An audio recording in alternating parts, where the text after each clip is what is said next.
Alors, on a regardé, Valérie, un peu l'aspect économique du salon. Là, on va regarder plutôt l'aspect épicurien. Parlez-nous des nouveautés qu'on peut trouver là-bas. Alors, amusons-nous. On a 1300 produits à découvrir ici qui viennent d'une cinquantaine de régions et pays à travers le monde, avec beaucoup d'exposants, beaucoup de producteurs qui sont là aussi, Marc Chapelot. Oui, c'est l'occasion de rencontrer beaucoup de producteurs, effectivement, d'un peu partout dans le monde. Il y en a, je crois, une soixantaine qui sont venus pour les 3 jours. Donc, c'est une belle occasion. Et là, vous nous avez préparé une sélection de vins. Pour certains, c'est des coups de cœur pour vous. Des produits aussi, des fois, qu'on ne trouve pas en SAQ. Je vous laisse aller. Bon, alors oui, effectivement, j'ai passé la journée à goûter. Alors, je me suis amusé à sélectionner des vins qui étaient un petit peu spéciaux, qu'on peut retrouver à la SAQ.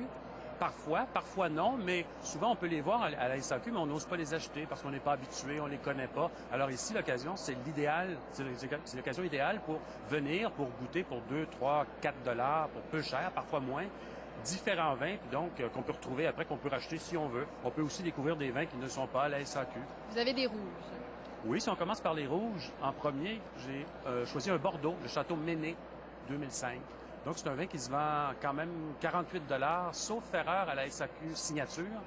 C'est la succursale haut de gamme, mais je ne suis pas certain. Il faudrait se renseigner si on vient ici. Qu'est-ce qui vous a fait aimer ce vin-là? C'est une grande année, premièrement 2005. Il est très équilibré, il n'est pas trop lourd, il est mi-corsé. Il y a un côté boisé, mais bien dosé, pas trop prononcé. C'est une belle fraîcheur, ça se voit très bien. J'ai aussi choisi, après, un portugais, le Quinta dos Roques, mais j'ai appris aujourd'hui que ça se prononçait dos Roques. Les Portugais ont un accent un peu guttural, un peu allemand, alors c'est Quinta dos Roques, puis c'est Roques qui est écrit. Ça se vend 17 $ à la SAQ, puis c'est le genre de vin que souvent on n'ose pas acheter parce que l'appellation DAO, c'est au centre du pays, on ne connaît pas, on n'ose pas acheter, on ne connaît pas cette région-là. C'est l'occasion de découvrir ça. Exactement, belle découverte. Après ça, le pays à côté, l'Espagne. Donc, une appellation qui s'appelle Priorat. C'est près de Barcelone, la Catalogne, près de Barcelone, 1 heure au sud de Barcelone. Donc, ça, c'est pas mal plus corsé. Il y a un côté, nous, on dit minéral, un côté un peu asséchant, un côté en bouche, très, très costaud, mais avec encore là une belle acidité, une belle fraîcheur. Pour accompagner quoi? Des mets plus épicés, plus rollés? Oui, effectivement, vous n'avez pas tort parce qu'effectivement, la grande règle, c'est que plus le vin est corsé, costaud, goûteux, savoureux, plus la viande ou le plat doit l'être. À l'inverse, un vin léger, l'exemple typique, c'est le Beaujolais. Là, on va le prendre avec un poulet grillé, une viande blanche qui a un goût pas trop prononcé. Il y a comme un mariage, il y a un équilibre qui se fait dans ce sens-là. On se dirige tranquillement vers les blancs.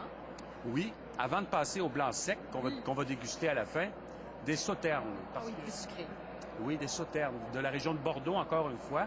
Il y a d'ailleurs la productrice, je vais commencer par le Grand, le Château d'Yquem, qui est peut-être le plus grand vin au monde. La bouteille qu'il y a ici se vend, sauf erreur, quelque chose comme 400 $.